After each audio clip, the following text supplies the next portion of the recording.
할렐루야.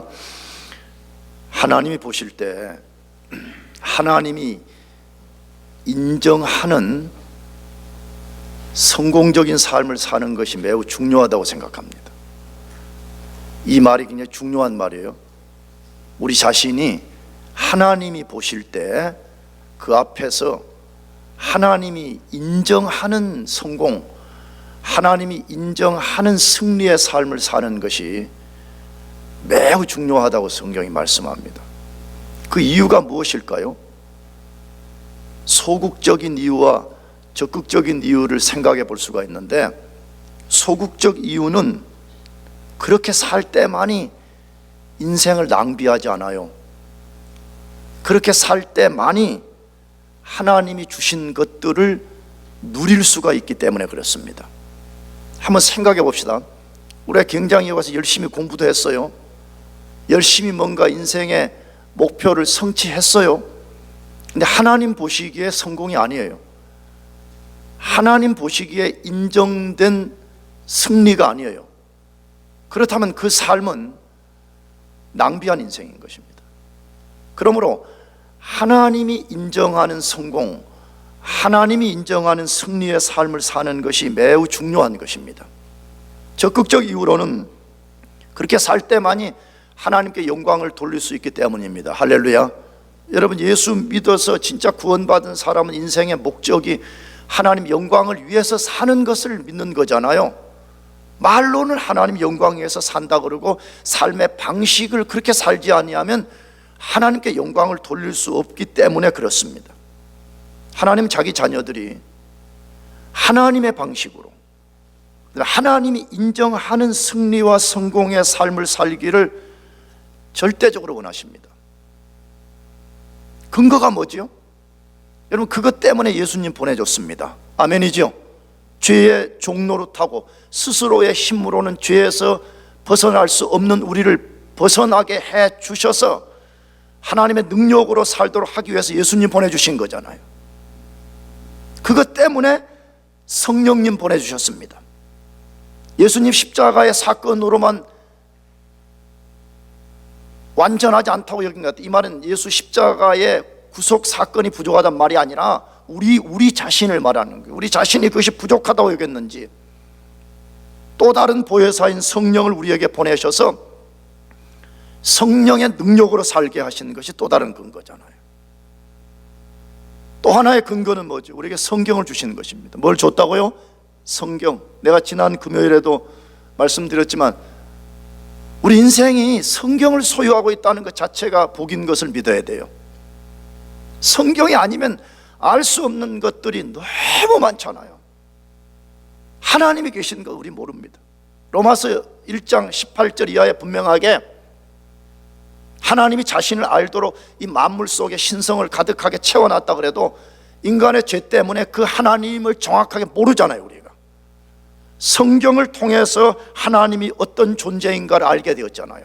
성경을 통해서 천국이 있다는 걸 아는 거잖아요. 성경을 통해서 우리 삶에 왜 이렇게 고난이 있는가, 왜 우리가 유한한 인생인가, 이것을 다 알게 만들어줬잖아요. 하나님은 우리가 절대적으로 승리하고 성공하기를 원하시는 것을 믿으시기를 바랍니다.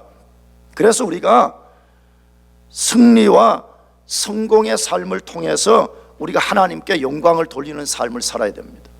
그러면 어떻게 그것이 가능하냐 이것이에요. 하나님의 방식을 따라야 됩니다. 누구 방식 따르라고요? 하나님의 방식을. 굉장히 중요한 말씀을 제가 또 하는 거예요. 이전에 몇 주 전에 제가 이 타픽으로 제가 한번 설교한 적이 있었어요. 하나님의 방식을 쫓으라 그랬어요. 근데 사실은 여호수아서는 그 이야기 다루는 거예요. 우리 인생은 아까 집인자매가 기도한 것처럼 다 건너가서 취해야 될 가나안 땅이 있는 거예요. 전통교회에서는 인생이 천국 가는 도정을 출애굽부터 가나안 땅에 들어가는 걸로 비유를 드는 것 때문에 자꾸 요단강을 죽어서 건너는 강이라고 설교하는 경우도 있어요. 저는 뭐 틀리지 않다고 생각합니다. 그러나 성경의 핵심은요, 요단강은 죽어서 건너는 강이라고 말하지 않아요.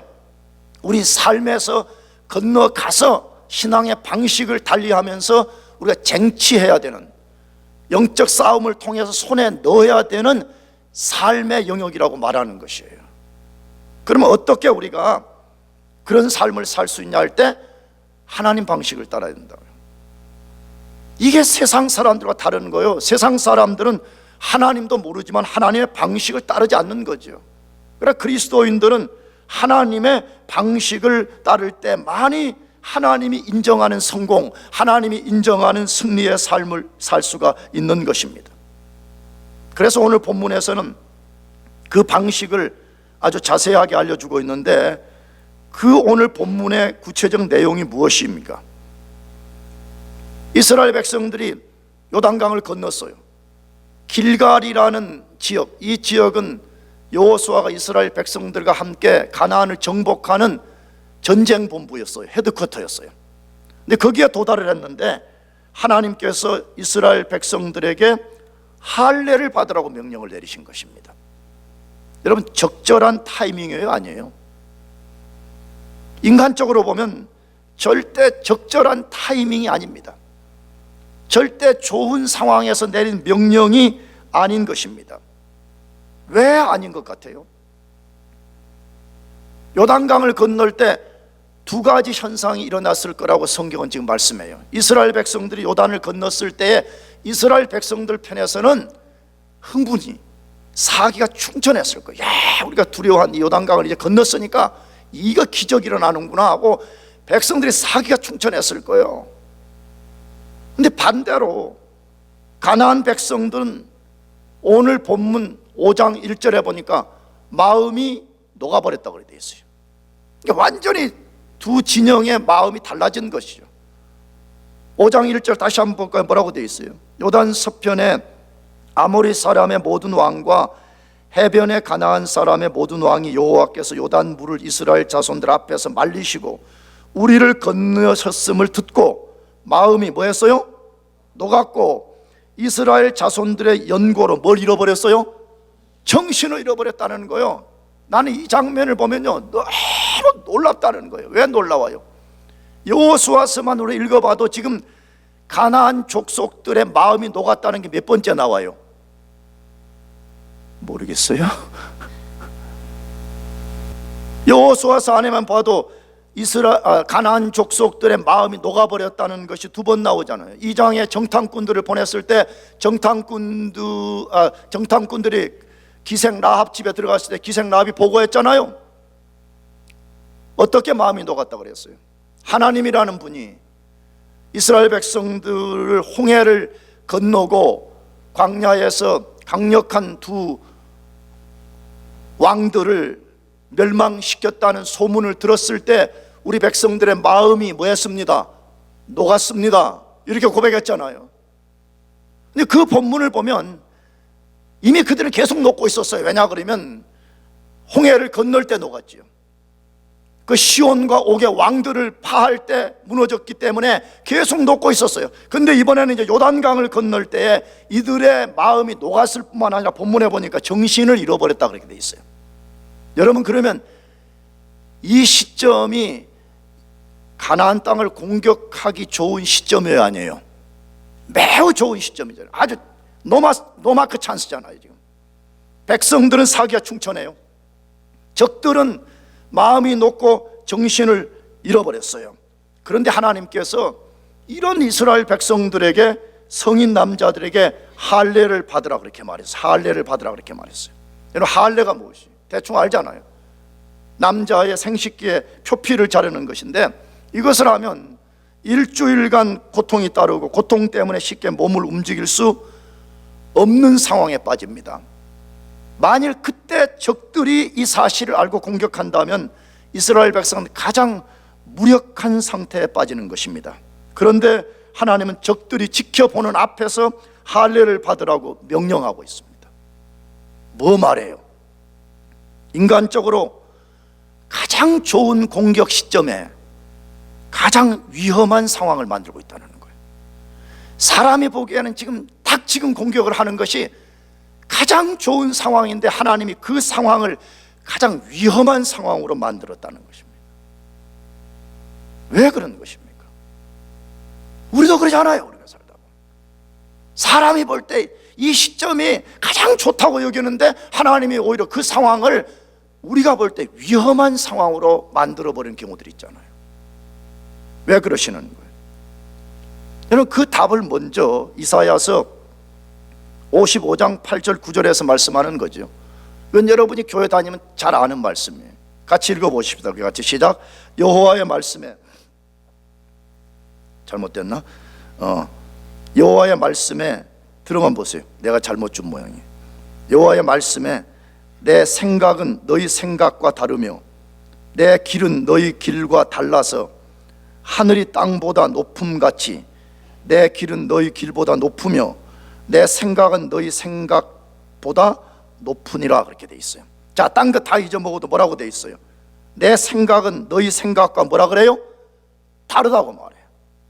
내 생각은 너희 생각보다 높다라고 하나님이 말씀하고 있습니다. 그러나 이 속에 무슨 비밀이 들어있어요? 하나님의 높고 깊은 뜻, 다시 말하면 자녀들을 향한 하나님의 계획은 우리가 생각한 것보다 훨씬 위대하고요, 우리가 볼 때는 이렇게 해갖고는 성공이 안 됩니다, 승리할 수 없습니다 하는 그 비결이 하나님의 뜻 속에 있다는 거예요. 믿습니까? 그래서 하나님이 인간적으로 볼 때는 이거 도대체 말도 안 되는 이 명령을 내려요 이렇게 생각할 줄 모르지만 아니라는 거예요. 그건 너희들이 알지 못하는, 너희들이 생각할 수 없는 비밀이 그 속에 들어있다고 하나님이 말씀하시는 것이에요.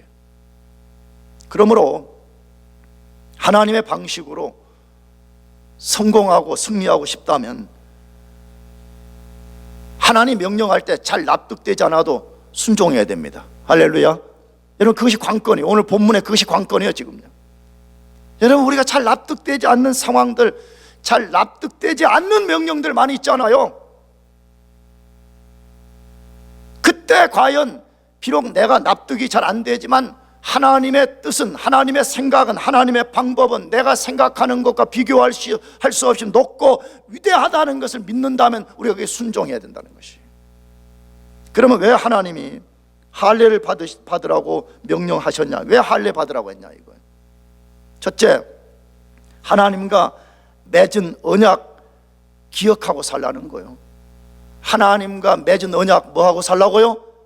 기억 혹은 지키고 살라고 말이에요. 그건 늘 기억하고, 내가 하나님과 언약을 맺었다는 것을 늘 기억하고 그거 지키며 살라고 하나님이 할례 받으라 그러는 것이에요. 그 내용이 5장 2절에서 7절까지 이야기인데 다시 한번 읽어보겠습니다. 제가 읽어볼게요. 그때에 여호와께서 여호수아에게 이르시되 너는 부싯돌로 칼을 만들어 이스라엘 자손들에게 다시 할례를 행하라 하시매, 여호수아가 부싯돌로 칼을 만들어 할례산에서 이스라엘 자손들에게 할례를 행하니라. 여호수아가 할례를 시행한 까닭은 이것이니 애굽에서 나온 모든 백성 중 남자 곧 모든 군사는 애굽에서 나온 후 광야 노중에서 죽었는데 그 나온 백성은 다 할례를 받았으나 오직 애굽에서 나온 후 광야 노중에서 난 자는 할례를 받지 못하였습니다. 이스라엘 자손들이 여호와의 말씀을 청종치 아니하므로 여호와께서 그들에게 대하여 맹세하사 그들의 열조에게 맹세하여 우리에게 주마하신 땅 곧 젖과 꿀이 흐르는 땅을 그들로 보지 못하게 하리라 하시매, 애굽에서 나온 족속 곧 군사들이 다 멸절하기까지 40년 동안을 광야에서 행하였더니 그들의 대를 잇게 하신 이 자손에게 여호수아가 할례를 행하였으니 길에서는 그들에게 할례를 행치 못하였으므로 할례 없는 자가 되었음이었더라 라고 되어 있습니다.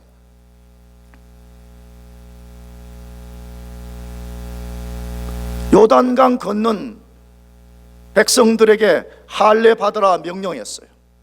근데 왜 할례를 받으라고 했는지 이유를 우리가 알아야 되는데, 그것을 알려면 이 성경의 할례의 기원 혹은 할례의 목적을 다룬 창세기 17장 10절에서 14절을 이해해야 됩니다. 이것을 분명히 알고 있어야만이 왜 할례가 그토록 중요한 것인지를 알게 되는데, 한 번 더 창세기 17장 10절에서 14절을 읽어볼 건데, 미리 힌트, 이것을 읽으면서 반복되는 단어가 뭔지를 찾아봐요. 9절부터, 내가 또 10절부터 줬나? 9절부터 제가 읽어보겠어요. 하나님이 또 아브라함에게 이르시되 그런즉 너는 내 언약을 지키고 내 후손도 대대로 지키라. 너희 중에 남자는 다 할례를 받으라. 이것이 나와 너희와 너희 후손 사이에 지킬 누구 언약이라? 내 언약이니라. 너희는 양피를 베어라. 이것이 나와 너희 사이의 언약의 표징이니라. 대대로 남자는 집에서 난 자 혹 너희 자손이 아니요 이방 사람에게서 돈으로 산 자를 물어나고 난 지 8일 만에 할례를 받을 것이라. 너희 집에서 난 자든지 너희 돈으로 산 자든지 할례를 받아야 하리니 이에 누구 언약이? 내 언약이 너희 살에 있어 영원한 언약이 되려니와 할례를 받지 아니한 남자 곧 그 양피를 베지 아니한 자는 백성 중에서 끊어지리니 그가 무슨 언약을? 내 언약을 배반하였음이니라. 9절부터 읽어보게 되면 반복되는 할례와 관련된 이야기에서 반복된 단어가 뭐죠? 뭐라고 됐다고요? 누구 언약이라 그랬어요? 내 언약이라 한 것을 주목하라 이 말이에요. 우리 언약이라고 하지 않았어요. 언약은 두 당사자가 같이 맺는 것인데 하나님이 이스라엘 백성과 언약을 맺으면서 우리 언약이라 그렇게 하지 않고 누구 언약이라고 말했다고요? 내 언약을 맺었다 그렇게 말. 할례를 하면서 너희가 그것을 보면서 우리는 하나님과 언약을 맺었을 뿐만 아니라 하나님의 언약이 우리 가운데 있다는 것을 늘 기억하고 살라 그 말이죠. 그러면 이 할례의 핵심적 내용은 뭐냐? 뭐 때문에 이런 살에다가 이런 할례를 해서 언약의 표징으로 삼게 했냐 하는 것이에요. 하나님은 이스라엘의 하나님이 되시고 이스라엘은 하나님의 백성이 된다는 것입니다. 언약은 항상 두 당사자 간에 어떤 지켜야 될 내용이 있는 것입니다. 그럼 하나님 편에서는 나는 너희의 하나님 노릇 해주겠다는 거예요. 나는 너희의 아버지 노릇 해주겠다는 거예요. 그러나 반대로 당사자인 너희들은 내 말에 순종해야 된다. 할렐루야. 여러분, 이것이 언약의 핵심적 내용이에요. 이걸 바꿔서 말하면 이 말이에요. 너희들이 내 말에 순종하기만 한다면 나는 너희들의 아버지가 되어서 너희들의 아버지 노릇 해주겠다는 거예요. 너희들을 적으로부터 보호해주고 너희들의 갈 길을 인도하고 너희들의 필요를 공급해 주겠다는 것이에요. 그래서 하나님께서 이스라엘 백성들에게 언약을 맺게 하고 우리는 언약의 백성입니다. 우리가 이 세상에서 살고 존재하는 유일한 하나의 근거가 있다면 우리가 하나님 앞에 언약을 지키는 거라. 할렐루야. 여러분, 근데 이스라엘 역사가 어떻게 돼버렸어요? 이스라엘 백성들이 출애굽했습니다. 오늘 본문에도 출애굽 1세대들이 할례를 받았다라고 되어 있습니다. 1세대는 광야에서 할례를 받았습니다. 그런데 이스라엘 역사를 우리가 끝까지 읽어보게 되면 광야 40년 동안 떠돌이 하다가 40년이 찼을 때 그들이 다 죽어버렸습니다. 여호수아 갈렙 외에는 가나안 땅에 들어간 사람이 아무도 없었더라 그렇게 되어 있습니다. 그럼 왜 할례를 받고도 그들이 광야에서 다 죽어버렸냐 하는 것이에요. 이유는 딱 한 가지지요. 할례를 받았다는 말은 나는 하나님의 백성으로서 하나님 말씀에 순종하며 살겠습니다 하는 고백이잖아요. 선언이잖아요. 선포잖아요. 근데 이스라엘 백성들 광야 40년 내내 그들이 한 것은 철저하게 불신앙, 불평, 원망 이걸로 살았기 때문에 그들은 약속의 땅에 들어가지 못하고 모두가 광야에서 죽었더라 그렇게 되어 있는 것입니다. 그러므로 할례의 핵심적 내용을 기억하지 못하는 거예요. 할례는 받은 거예요. 할례는 받은 거예요. 할례의 핵심인 하나님 말씀에 순종하고 하나님을 의지하는 삶을 내팽개쳐버리는 거예요. 지금도 그런 사람들이 많이 있잖아요. 하나님의 자녀가 되었음에도 불구하고 하나님 말씀에 관심도 없어요. 하나님 말씀을 발톱 밑에 때처럼 여기니까 인생이 안 풀어지는 거예요.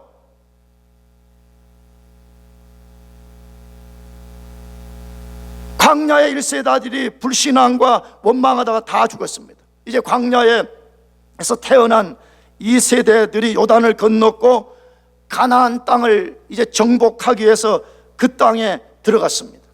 근데 그 땅은 아무도 살지 않는 땅이 아니에요. 그 땅은 이미 가나안 7족속, 고대 당시에 가장 강력한 7족속들이 그 땅을 차지하고 살고 있었습니다. 그런데 문제가 뭐냐? 그들은 거짓 신인 바알과 아세라를 섬기고 살았습니다. 이것을 풍요의 신으로 믿었는데 그들의 신관이 뭐였었냐 그러면 이 바알과 아세라는 인간들이 그 신전에 와서 성관계를 많이 가질수록 더 많이 풍요를 준다라고 여겨서 바알과 아세라 신전에는 매춘부들을 완전히 깔아놓고 사람들이 거기에 성관계를 갖는 것이에요. 여러분, 이거 하나만 봐도 가나안 땅이 얼마나 타락했을지를 상상할 수가 있습니다. 그래서 하나님이 이스라엘 백성들을 보내서 그 땅을 진멸시킨 거예요. 하나님이 그냥 가서 잘 살고 있는 백성들, 거룩하게 살고 있는 백성들을 진멸하라는 것이 아니에요. 부도도 가니까 하나님이 참다가 자기 군대를 보내서 그 족속들을 진멸시킨 것이잖아요. 근데 이스라엘 백성들이 지금 그 세계 속으로 들어간다는 거예요. 신관이 달라요.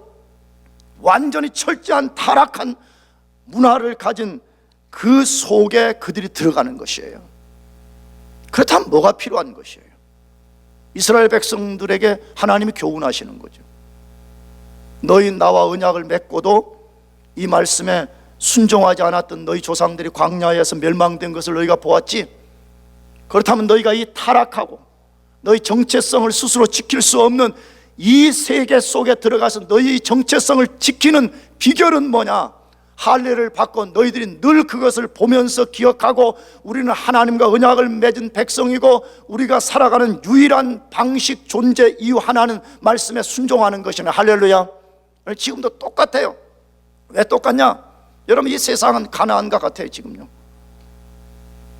말로 다 할 수 없이 타락해 있잖아요. 지금요, 내가 금요일도 말했지만 나는 깨끗하고 뭐 다른 사람은 나쁘다 지금 그렇게 하려는 거다.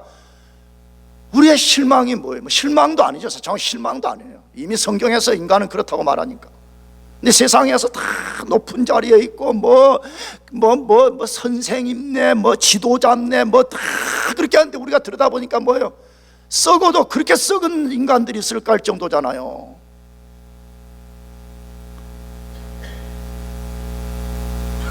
지금 안 썩은 데가 없잖아요. 나 자신도 부끄러우냐. 목사도 썩었어, 교수도 썩었어, 정치인도 썩었어, 경제인도 썩었어. 다 썩어 있잖아요. 근데 그런 문화가 우리를 지금 꽉 사로잡고 있잖아요. 우리가 지금 그 가나안 속에 우리가 살고 있잖아요. 근데 하나님 우리 보고 뭐래? 너 그 가나안에서 나의 뜻을 성취하고 내가 인정하는 성공적인 삶을 살고 싶냐? 그러면 너가 정체성을 지키라는 거예요. 너가 내 백성이요, 나는 하나님을 섬기는 백성이라는 정체성을 지키라는 거예요. 그 정체성을 지키는 방법은 나도 할례를 통해서 하나님과 언약을 맺었다는 걸 기억하라는 거예요. 난 여러분에게 묻고 싶어요. 여러분 진짜 예수 믿어 구원받은 것을 믿습니까? 그러면 우리 모두는 다 할례를 받은 거예요. 무슨 할례를 받았어요? 이스라엘 백성들은 몸의 할례를 받았지만 우리는 그 몸의 할례와 비교할 수 없는 더 중요하고 더 핵심이 되는 마음의 할례를 받았다고 분명하게 말씀하고 있잖아요. 그 마음의 할례를 받은 이야기가 골로새서 2장 11절에서 12절에 나오는데 우리 같이 그것을 큰 소리를 한번. 왜? 여러분 자신이 할례 받은 것에 대한 것을 성경이 우리들에게 증거하는 것이기 때문에 2장 11절에서 12절을 두 절을 크게 한번 읽어보겠습니다. 시작. 또 그 안에서 하지 아니한 할례를 받았으니 곧 육적 몸을 벗는 것이요 그리스도의 할례니라. 너희가 세례로 그리스도와 함께 장사함 받고 또 죽은 자들 가운데서 그를 일으키신 하나님의 역사를 믿음으로 말미암아 그 안에서 함께 일으키심을 받았느니라. 뭘 다루고 있어요? 우리는 예수 믿을 때에 성령의 역사로 인해서 그 순간에 성령이 우리 속에 와서 영적 할례를 줬다는 게 할렐루야. 이따 뒤에서 다루겠지만 할례는 우리의 옛사람을 완전히 잘라내버리는 행위인데 할례를 통해 가지고 우리의 과거의 죄 가운데 살던 삶, 부패한 삶에서부터 우리를 완전히 새롭게 만들었다는 거예요. 우리 마음에서부터 우리가 할례를 받은 사람이라 그렇게 말하고 있잖아요. 그러므로 예수를 믿는다는 말은 내가 예수님의 보혈을 통해서 하나님과 언약 맺었습니다 하는 말이에요. 할렐루야. 그러므로 예수 믿는 사람은 다 지금 하나님과 언약을 맺고 있는 것이에요. 구약 백성들과 비교할 수 없는 방식으로 다 우리가 언약을 맺고 있는 것이에요. 그러면 우리가 이 타락하고 이 절망스러운 가나안과 같은 이 세상의 생존의 방식이 뭐라고요? 하나님 말씀을 지키는 거예요. 할렐루야. 하나님 말씀을 지키는 거예요. 그러면 하나님 뭐 하시겠다 그래요? 내 언약이라고 말했어요. 누구 언약이요? 내 언약. 왜 여러분 우리 언약이라고 하지 않고 내 언약이라고 하는 거예요? 하나님이 아시는 거예요. 우리는 얼마나 연약하고 어리석고 고집스러운 인간인지를 아는 거예요. 그래서 툭하면 이거 우리 쪽에서 언약을 못 지키는 거 아는 거예요. 하나님은 자기 편에서의 언약을 끝까지 지키겠다는 거예요. 그래서 그 언약을 우리 언약이라고 하지 않고 내 언약이라고 하는 것이. 이스라엘 역사를 보세요. 하나님이 끝까지 하나님 편에서 그 언약에 신실하심으로써 자신의 뜻을 이루시는 것을 우리가 읽고 있잖아요. 그러므로 우리가 하나님께 순종한다 그러면 하나님 편에서 반드시 언약을 지키시고 우리를 성공적이고 승리하는 인생으로 만들어 주실 것을 믿으시기 바랍니다. 그러므로 여러분 딴 것을 두려워하지 말아요. 어떻게 요단을 건널 것인가, 어떻게 가나안 백성들을 물리칠 것인가, 자꾸 그걸 두려워하지 말고 나는 어떤 상황이 내 앞에 펼쳐져도 내가 하나님 말씀에 순종하겠노라고, 내가 순종하겠노라고. 여러분 그걸 지키고 그걸 두려워해요. 그러면 하나님이 반드시 우리를 지키실 것입니다. 할렐루야. 두 번째로 왜 할례를 받으라고 그렇게 한 것이에요? 하나님의 보호를 믿고 그분을 의지하라는 것 때문에 그렇습니다. 시험해 보라는 거예요. 시험해 보라는 것. 진짜 하나님이 하나님 말씀대로 순종하면 그렇게 해주시나 안 해주시나 하는 거 너가 믿을 뿐만 아니라 동시에 시험해 보라, 지금 그 말이에요. 그 어디에서 다룬 거예요? 5장 8절 다시 읽어봅시다. 온 백성에게 할례 행하기를 필요하며 백성이 진중 각 처소에서 처하여 낫기를 기다릴 때에 그렇게 돼 있습니다. 여러분 이건 뭐 말하는 거예요? 제가 아까도 말씀을 드렸지만 할례를 받으면 보통 일주일 동안 성인 남자들도 굉장히 고통 속에서 몸을 쉽게 움직일 수가 없습니다. 이제 다 낫기를 기다렸습니다. 그렇다면 일주일이라는 기간은 뭐예요? 이스라엘 전체가 철저히 무력하고 위험한 순간에 빠져들었습니다. 만일 적이 이 사실을 알고 쳐들어온다면 이스라엘 백성 꼼짝없이 당할 수밖에 없었습니다. 그런데 왜 하나님이 이 적들 앞에서 이런 위험한 일을 하라고 했냐 이거예요.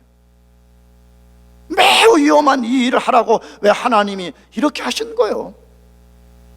그 이유가 어디에 있다는 거예요? 누구 의지하라고요? 하나님 의지해보라는 거예요. 하나님의 방식은 놀랍습니다. 성경을 잘 보세요. 인간이 언제 거꾸러지냐 그러면 꼭 무슨 뭐 하나 좀 잘났다고 여기면 교만해지고 타락해집니다. 그래서 하나님이 이스라엘 백성이 여리고 성을 요단강을 건넜을 때 여러분 백성들이 얼마나 자만하고 교만했겠어요. 하나님 일종의 그걸 한편에 꺾는 거예요. 성경의 인물들이 언제 무너졌냐? 꼭 성공하고 나서 무너졌거든요. 하나님이 요단강 건너고 승리를 경험하고 나니까 하나님이 이제 또 시험하는 거예요. 너 이 상황에서도 너희 자신을 의지하지 않고 너희가 이제 하나님 나 의지할 수 있겠느냐? 내가 약속한 이 말대로 너희를 지킨다는 것을 믿고 너희가 할 수 있겠느냐? 하나님이 시험해 보라는 거예요. 여러분 인간적 생각, 군사적 원리를 생각하면 할례 받아서는 안 됩니다. 지금 그 상황은 할례를 받으면 안 되는 상황입니다. 지금. 그러나 믿음으로 사는 것, 하나님의 말씀에 순종해 사는 것은 때로 인간의 생각과 군사적 논리와 안 맞을 수 있습니다. 여러분도 우리도 똑같아요. 하나님이 때로 우리에게 말씀하실 때 우리 논리로 안 맞는 게 있어요. 이건 경제적 논리로 안 맞고 무슨 논리로 안 맞고 그럴 수 있습니다. 그러나 하나님이 명령하셨기 때문에 그 말씀에 순종하는 것입니다. 아멘. 이것이 믿음으로 사는 것이에요.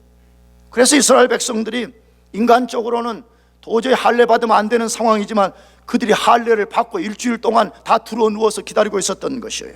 근데 어떤 일이 벌어졌다 그래요? 가나안의 적들이 이스라엘을 공격하지 못했다고 되어 있습니다. 왜 그랬을까? 여호수아서를 읽어보게 되면 여리고성 백성들과 가나안의 백성들이 이스라엘 백성들이 요단 건널 때 잠자고 있었다고 되어 있잖아요. 그들이 눈을 부릅뜨고 지금 보고 있었다고 그랬어요. 심지어 정탐꾼이 들어왔을 때 이미 그들이 경계병을 통해서 아니면 누구를 통해 다 알 만큼 철저하게 지금 적을 노려보고 있었던 거예요. 그러면 이스라엘 백성들이 할례를 받고 장정 싸움에 나갈 수 있는 남자들이 다 지금 고통 속에 드러누워 있을 때 이때가 가서 그들을 치는 절호의 기회라고 여기고 공격할 수 있었는데, 여호수아서 보게 되면 그들이 전혀 공격할 기미를 보이지 않았다고 되어 있습니다. 왜 그런 것이에요? 성경은 말해요. 성경은 행간을 통해서, 이 글과 글자 사이의 행간을 통해서 말씀하시기를 하나님이 이스라엘의 불성곽과 방패가 되어주셨기 때문이라고 말씀합니다. 할렐루야. 하나님이 스가랴서에도 불성곽이 되어준다고 말하잖아요. 우리 눈으로 볼 수 없지만 돌로 지은 성곽과 비교할 수 없는 강력한 불의 성곽으로서 자기 백성들을 하나님이 지키신다고 말씀하는 것이에요. 나가서 하나님이 이미 가나안 족속들 안에 두려움의 영을 보냈습니다. 무슨 영을 보냈다고요? 두려움의 영을 보내가지고 그들이 마음이 녹아버렸고 정신을 잃어버렸다라고 되어 있습니다. 두려움의 영이 그들 가운데 확 엄습하게 될 때에 가나안 백성들은, 만일에 우리가 이 상황에서 이스라엘 백성을 공격한다면 이스라엘의 신이 요단을 건너게 한 더 큰 기적의 재앙을 통해서 자기들을 칠 것이라고 아마 겁을 먹었던 것 같아요. 성경에는 이러한 기사들이 굉장히 많이 기록되어 있습니다. 인간적으로 볼 때 어렵고 위험한 상황이지만 하나님 말씀에 순종해서 딱 하나님 쪽에 서게 되면 하나님이 역사하는 기록들을 성경에는 굉장히 많이 기록하고 있습니다. 그 중에 하나가 창세기 34장과 35장에 나오는 야곱의 딸 디나가 세겜족에게 강간당한 사건이 나옵니다. 그것도 야곱이 잘못한 거거든요. 야곱이, 하나님과 원래 도망갈 때에 하나님 나 안전하게 돌아오면 베델에 단 쌓고 내가 여기 와서 살겠습니다 약속했잖아요. 그래서 20년 만에 돌아왔어요. 마음이 달라진 거죠. 베델로 안 올라간 거예요. 꼭 요즘 같으면 그런 거죠. 어려움 당하면 하나님 기도하면서 이것만 나 해주면, 해결해주면 앞으로 교회도 잘 다니고 뭐 어쩌고 저쩌고 하는데 해결 타게 해주면 안 나가. 그러면 안 됩니다. 알겠습니까?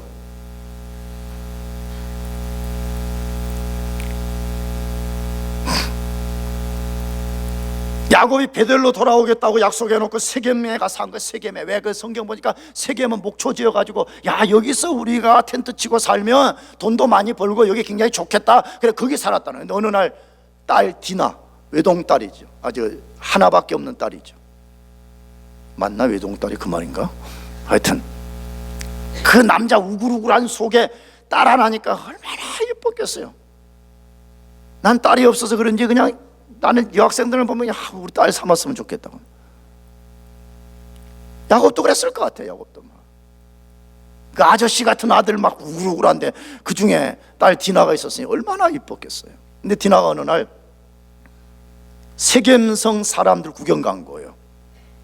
이쪽의 남자들은 어떤가? 이쪽에는 무슨 백 들고 다니는가? 그런 거 보러 간 거예요. 갔다가 그 추장의 아들에게 성폭행을 당하는 거예요.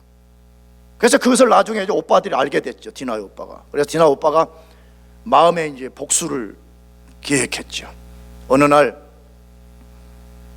세겜의 추장과 아들이 와서 딸을 주시오 하고 할 때 거짓말을 했죠. 너희들 할례를 받으면 이제 우리와 하나가 되어서 이제 우리가 결혼할 수 있으니까 너희 할례를 받아라. 그러니까 세겜 족속들 남자들이 다 할례를 받았을 때에 야곱의 아들들 남자들이 가서 세겜족 남자들을 다 죽여버렸다고 되어 있어요. 그 소식을 세겜족과 동맹을 맺고 있었던 당시의 부족 연맹체 사람들이 그래서 알게 된 거예요. 그래서 그 사람들이 우리 동맹 족속을 몰살시킨 야곱 족속을 죽이겠다고 그들이 결심하게 돼요. 여러분 얼마나 두려운 상황이에요. 야곱은 부족도 아니에요. 지금요. 야곱과 겨우 남자 아들 12명밖에 없는 그런 상황이잖아요.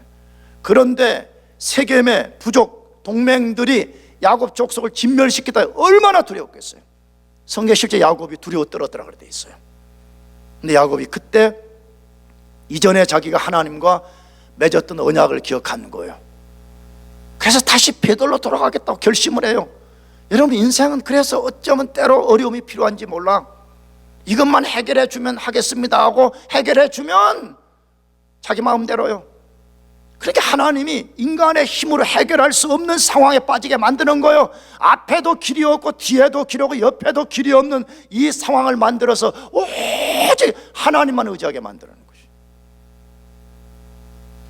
그래서 야곱이 두려움 속에서 자기 가정의 부흥운동을 일으킨 거죠. 이제 모든 우상 숭배했던 요소들 다 버려라.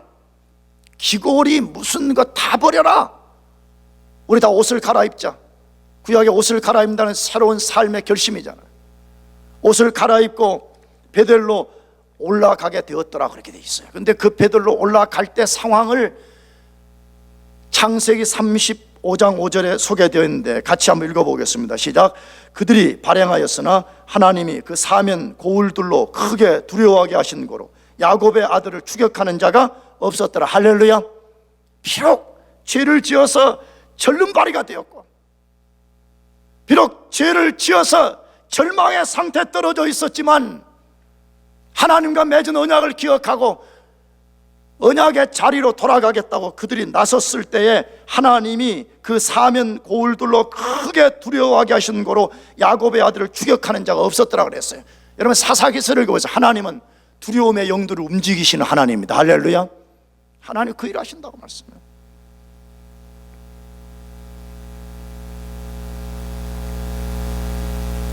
여러분, 하나님이 왜 때로 우리 상황을 인간적으로 아주 어렵게 처하게 만드세요? 하나님만 의지하라는 거예요. 누구만 의지하라고요? 하나님만 의지하라고요. 고린도후서 5장 약할 때가 곧 뭐라고요? 강함이라는 것이에요. 여러분, 우리가 왜 무너진 줄 알아요? 너무 강해서 무너져요. 왜 우리가 안 되는 줄 알아요? 우리가 너무 강해서 안 되는 거예요. 약할 때 하나님이 우리 속에 역사하시는 것을 믿어야 돼요. 할렐루야. 그래서 도저히 할례를 받을 수 없는 상황 같은 이 상황에서 할례를 받으라고 하실 때는 하나님의 놀라운 뜻이 있다는 것을 믿고 순종하는 거예요. 하나님만 의지하는 거예요. 그러면 승리예요. 할렐루야. 그러면 승리예요. 마지막 세 번째로 왜 할례 받으라고 그러죠? 하나님 우리 수치를 제거했음을 믿으라는 거예요. 이스라엘 백성들의 모든 수치를 다 제거했음을 믿으라고 할례 받으랐다 그래 되어 있어요. 그것이 9절의 말씀이요, 여호수아서 5장 9절 말씀. 여호와께서 여호수아에게 이르시되 내가 오늘날 애굽의 수치를 너희에게서 굴러가게 하였다 하셨으므로 그곳 이름을 오늘까지 뭐라고 불렀다고요? 길갈이라고 불렀다는 거예요. 길갈이 원래 뜻은 굴러가다 이런 뜻을 갖고 있어요. 그러니까 이것을 이제 언어적 유의를 쓴 거죠. 다 성인이니까 말해도 괜찮을 것 같아요. 남자의 생식기 표피를 잘라내면 약간 그것이 굴러가는 형태를 띠고 있거든요. 그러니까 그런 것을 언어 유의를 하는 거잖아요.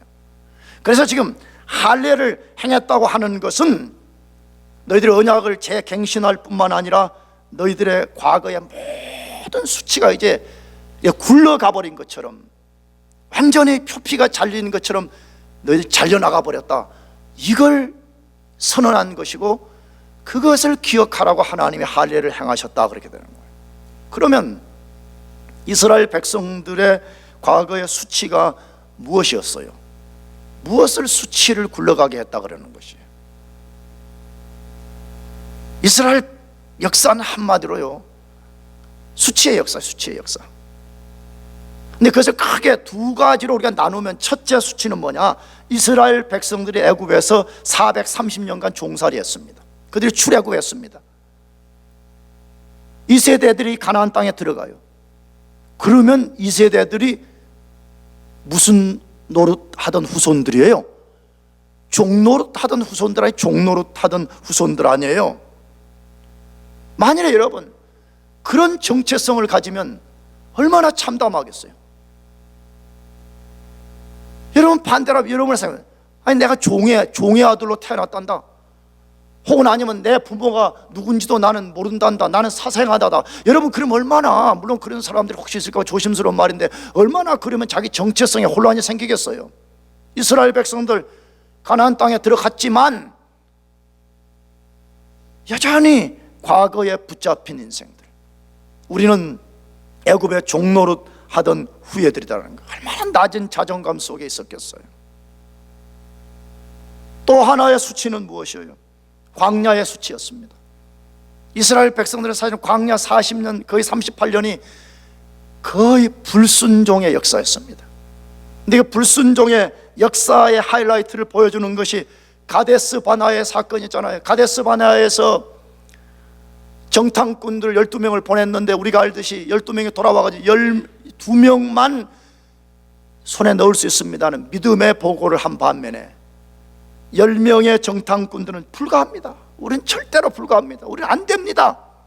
그렇게 말했을 때 그 말을 들었던 백성들 전부가 그날 밤에 통곡하면서 모세를 다시 말하면 하나님을 대적했다, 그렇게 되어 있죠.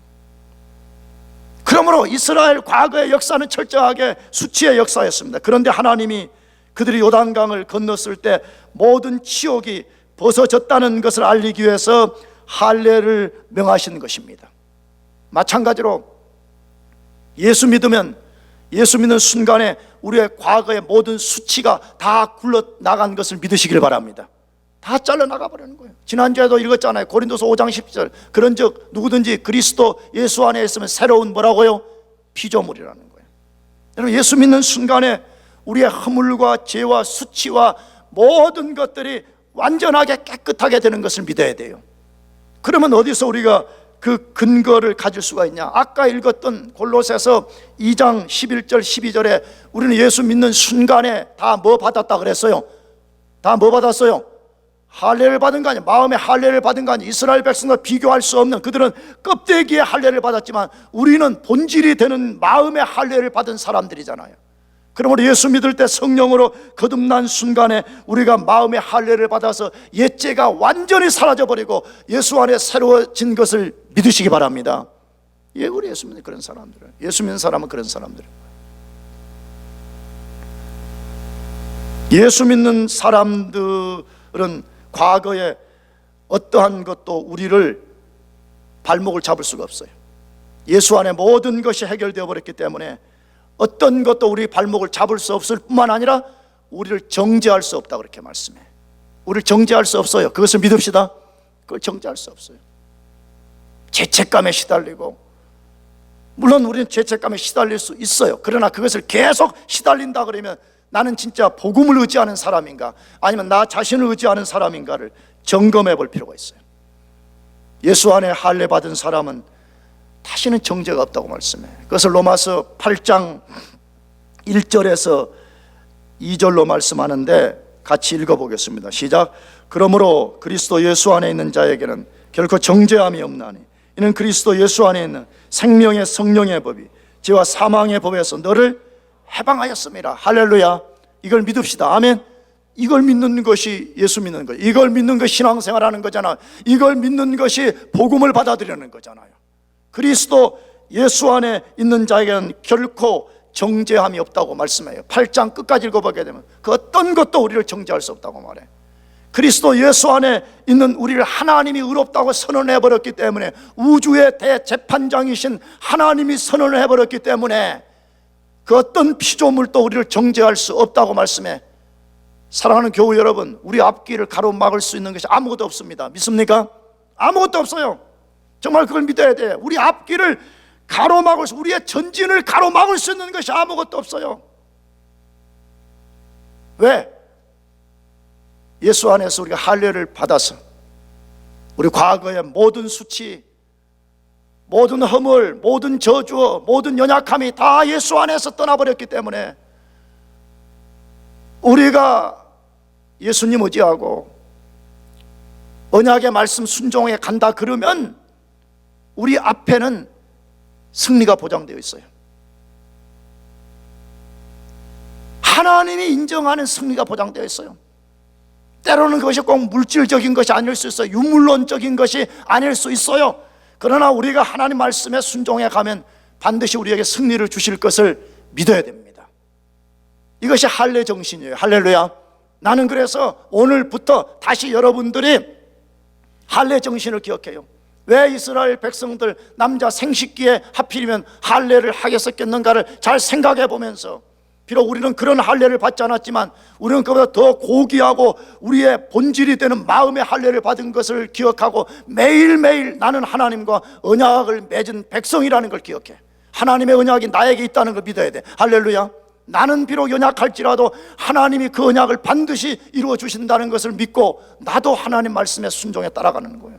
그런 할례 정신을 갖고 사는 사람은 이 시대가 아무리 가난한 것 같아도, 아무리 어려워도 이길 수 있습니다. 여러분 모두, 우리 모두가 할례 정신으로 살기를 축복합니다. 기도하겠습니다. 우리 같이 자리에서 일어나셔서 우리 한번 기도하겠습니다. 하나님 우리에게 말씀하셨잖아요.